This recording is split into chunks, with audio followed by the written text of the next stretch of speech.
अध्यक्ष महोदय, माननीय मंत्री जी ने जो जवाब दिया उसी पे कई सवाल खड़े होते हैं।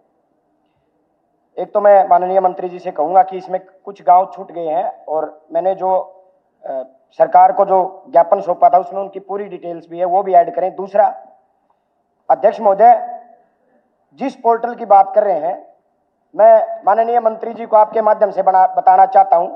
कल भी एक सवाल इस सदन में पोर्टल को लेके उठा था, पोर्टल की विश्वसनीयता को लेके उठा था। ये देखिए अध्यक्ष महोदय, मैं चाहूंगा कि आप इसको जरूर पढ़ें।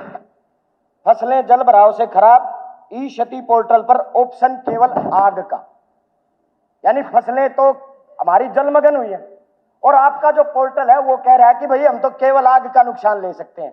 ये आपके पोर्टल की एक मिनट जी, मुझे पूरा बोलने दीजिए। ये आपके पोर्टल की विश्वसनीयता है। दूसरा, अध्यक्ष महोदय, आप अपना सवाल रखो। अखबार की कटिंग से सवाल इसी पोर्टल पे बोल रहा हूं जी। सवाल पूछो। यही तो मेरा सवाल है जी कि आप सरकार कैसे पूछो जिसका जवाब दे सके। जी बिल्कुल, मुझे भाषण नहीं, मैं बोल रहा हूं जी। यही तो मेरा सवाल है कि सरकार किस तरीके से किसान को मुआवजा देगी। जी मंत्री जी, ये जो अखबार की कटिंग है, कोई ऑथेंटिक कटिंग नहीं है। पता नहीं विधायक जी किसकी कटिंग दिखा रहे हैं, लेकिन मैं ऑन द फ्लोर एक जिम्मेवाराना तरीके से बताना चाहता हूँ। पोर्टल को अभी चेक कर ले। पोर्टल के ऊपर जल भराव की स्थिति का और किसानों ने उसके ऊपर अप्लाई किया हुआ है, वो भी दिखा देंगे। और आज ही नहीं कर दिया, कई दिन पहले किया होगा, जो आज उस पर दिखाया जा रहा है। और जो ये पोर्टल की बात कर रहे हैं, पोर्टल की सत्यता पर किसी भी चीज में ह्यूमन एरर भी आता है, मैकेनिकल एरर भी आता है, वो तो ठीक है, लेकिन उसको डिस्कार्ड कर देना ये जिम्मेदाराना बयान नहीं है। इसको जरा सोच समझ के रिकॉर्ड किया जाए। ये दैनिक भास्कर अखबार है जी, इस पे मुकदमा करो। गलत जानकारी अगर ये दे रहा है तो दूसरा प्रश्न करो। जी मैं भास्कर अखबार पढ़ रहे हैं। मैं कहना चाहता हूँ आपका कोई प्रश्न है तो करो, मैं क्वेश्चन मंत्री जी से कर रहा हूँ जी।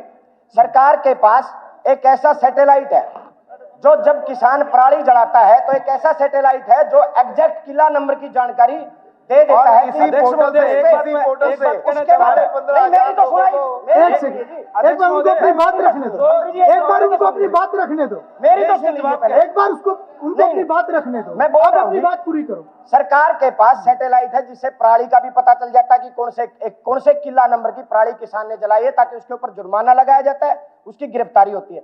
और मेरी फसल मेरा ब्यौरा आपका ही है, आपका नहीं, सरकार का। मेरी जी बिल्कुल सॉरी, मैं आपका भी है, मेरा भी है। एक सरकार की एक स्कीम है जी, मेरी फसल मेरा ब्यौरा।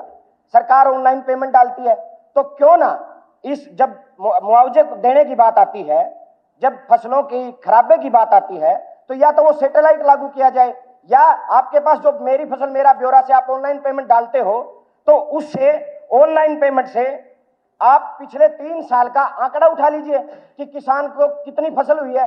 3 साल के वो आंकड़े के हिसाब से आप उसको मुआवजा दे दीजिए, ताकि किसान को मुआवजा मिल सके। कोई टाइम आएगा, बारिश रेगुलर चल रही है, 15 सितंबर का टाइम है, उस सत्यापन के बाद ही तो दिया जाएगा। तो केवल पोर्टल पे क्यों चल रहे हैं हम? मंत्री जी, केवल पोर्टल पे हम क्यों चल रहे हैं? आपका माना नए विधायकों नहीं, सैटेलाइट पे चलो ना। जो सैटेलाइट जुर्माना किसान को लगाता है जी, उस पे चलो आप। 15 सितंबर के बाद बारिशें रुक जाएंगी, उसका सत्यापन करके मुआवजा दिया जाएगा। चलिए ठीक है।